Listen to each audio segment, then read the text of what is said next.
Long before modern science, ancient civilizations around the world were deeply aware of time cycles and harmonics. They observed the sky carefully, built elaborate calendars, and erected monuments aligned to celestial rhythms. To our ancestors, time was sacred, tangible, and woven into the very environment and spiritual life. So, we're going to explore how ancient knowledge reflects the concept of harmonic time, from sacred calendars to the repeat and grand cycles to temple alignments that capture special moments in the solar year, and the philosophical idea of time as a great wheel. One of the most famous ancient timekeepers is the Mayan calendar. The Mayan and other Mesoamerican peoples developed an astonishingly precise system of interlocking calendars. They had multiple cycles running in parallel called the Tzolk'in, or 260-day sacred calendar. It consisted of 20-day names and 13 numbers cycling like gears. Separately, a 365-day solar year calendar tracked the seasons. These two cycles meshed together to form a 52-year cycle called the full calendar round. Any given combination of sacred day and solar day repeats only 18,980 days. In practical terms, the 52 years was significant. It was roughly a lifetime in those times and the end of a grand calendar round. It was as if the world was reset to the same configuration at the start of that cycle. The Maya also had the long count, a quasi-linear count from days from the mythic start date in 3114 BCE, which acted like an astronomical reckoning of very long periods. In the long count, the famous end of the 13 Baktun cycle occurred December 21st, 2012. A lot of buzz about the Mayan apocalypse at the time, which wasn't really an apocalyptic belief in Mayan culture, just the end of one great cycle and the start of another. Kind of like how we just entered the age of Aquarius. Doesn't mean that astrology predicts the ends of ages, we just moved into another one. For the Maya, time was deeply cyclic yet nested, like cycles within cycles, harmonics within harmonics. Each day had qualities, each cycle had gods associated with it, and divination and social rituals were timed according to where one was in the overlapping rhythms of time. Similarly, ancient Hindu traditions conceptualized the time in immense cycles called yugas. There are 4 yugas that repeat: the Satya Yuga, the Treta Yuga, the Dvapara Yuga, the Kali Yuga, which together span millions of years, and larger cycles called the Klapas that encompass the creation and destruction of universes. In these philosophies, time is a wheel, often depicted as the wheel of samsara, the cycle of birth, death, and rebirth. The idea of eternal return was present. The universe itself goes through cycles of birth and dissolution ad infinitum. The cyclical view also influenced moral and spiritual life. The concept of karma and rebirth implies that what goes around comes around, literally across lifetimes. Its harmonic concept of time, one's actions set up resonances that will be felt again in the future. Ancient people also built physical structures to mark harmonic moments in time. In particular, the extreme points of the solar cycle. All over the world, you will find megalithic sites and temples aligned with the solstices and the equinoxes. Stonehenge in England is famously aligned so that on the summer solstice, around June 21st, or the longest day, the sun rises at a precise notch above the heel stone and casts a beam into the center of the circle. On that day each year, thousands still gather to watch the sunrise at Stonehenge, just as ancient people likely did, to celebrate the peak of the sun's annual journey. In Ireland, Newgrange Passage Tomb, built around 3200 BCE, older than the Egyptian pyramids, has a long tunnel leading into an inner chamber. It is precisely oriented so that at dawn on the winter solstice, the shortest day of the year, the rising sun's light flooded the chamber for about 17 whole minutes, illuminating it brilliantly. One can imagine the awe of Neolithic people gathered in darkness, then suddenly bathed in sunlight as the birth of the new sun for the year. These structures are essentially stone calendars, musical instruments in a sense that play a note, light or shadow, exactly on key dates of the year. They show how strongly ancient cultures valued attuning to cosmic time. In Egypt, many temples are oriented to cardinal directions or sunrise points. The Great Sphinx of Giza, for example, faces due east, and on the spring and autumn equinoxes, the sun appears to sit right on its shoulder as it rises. The temples at Karnak and other sites have axes aligning with solstice sunrise or specific star risings.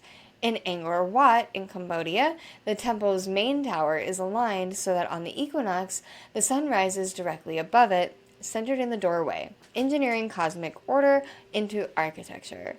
In Central America, the Pyramid of Kukulkan at Chichen Itza famously produces a serpent-shaped shadow on its staircase during the spring equinox at sunset. An interplay of light and shadow that ends up looking like a snake that represents the Mayan serpent deity, slithering down as a marker of the season's change. These designs aren't coincidences, obviously. They indicate that ancient builders deliberately tuned their constructions to the size cycles, creating a harmony between human activity and celestial time. Ancient calendars often mixed astronomy and mythology, treating timekeeping as a sacred duty. The Chinese, for example, established a lunar solar calendar by the end of the Shang dynasty that had to reconcile the moon cycles with the solar year. They even recognized a 19-year cycle where the lunar months realign with the solar year, apparently independently discovering it around the same times as the Greeks. The Chinese zodiac, with its 12-year cycle of animal years, is another cyclical time concept, a pattern believed to influence the personality and fate. In classical Greece and Rome, dating systems were far more linear, counting years of rulers, forming founding epoch, but they even had notions of cyclical time. The Stoics believed in the epikairos, an eventual configuration of the world at its rebirth, implying infinite repeats. The Roman poet Ovid described a cycle of the ages, gold, silver, bronze, and iron, not unlike the yugas of India. So, cross-culturally, the idea that time has harmonics and recurring themes is pervasive. And of course, another dimension of ancient timekeeping is astrology, which, setting aside its status as a proto-science, it's essentially a study of cyclical influences, planetary periods, and their supposed effects on human affairs. Astrology treated the position of the planets and stars at one's birth as a cosmic timestamp influencing personality, and moving the planets as cycles that could resonate with events, e.g. Saturn return every 29.5 years when Saturn comes back to the place it was at your birth, is traditionally a time of challenges and maturation. While modern science certainly doesn't support astrological causation, it's interesting from a cultural perspective that for millennia humans have tried to link personal time with celestial cycles, effectively seeing lives as notes in our cosmic symphony. The phrase music of the spheres comes to mind, which was originally attributed to Pythagoras and later expounded by philosophers like Plato and Kepler. Pythagoras, around 500 BCE, believed that the distance of planets corresponded to musical intervals, and thus the planets emitted a cosmic music as they moved. This musica universalis was not heard by human ears, but it was a philosophical idea that the universe was built on harmonic principles. Kepler, in 1619, trying to find an actual musical ratios in the planets' orbits. In his work, Harmonicis Mundi, imagining that as planets speed up and slow down at different parts of their elliptical orbits, they sing polyphonic melodies. While these exact ideas were more mystical than factual, it's poetic that modern science did find gravitational waves. The universe really does ring, and modern string theory says fundamental particles are like tiny vibrating strings. So at a fundamental level, the universe is musical. Ancient cultures also paid attention to chronological harmonics in history.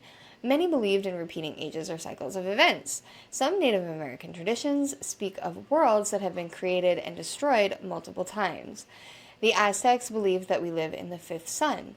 4 worlds existed and ended before ours. Such cosmologies impart a sense that destiny might repeat or that there are grand patterns to eras. Timekeeping in ancient societies often had a ritual and moral dimension.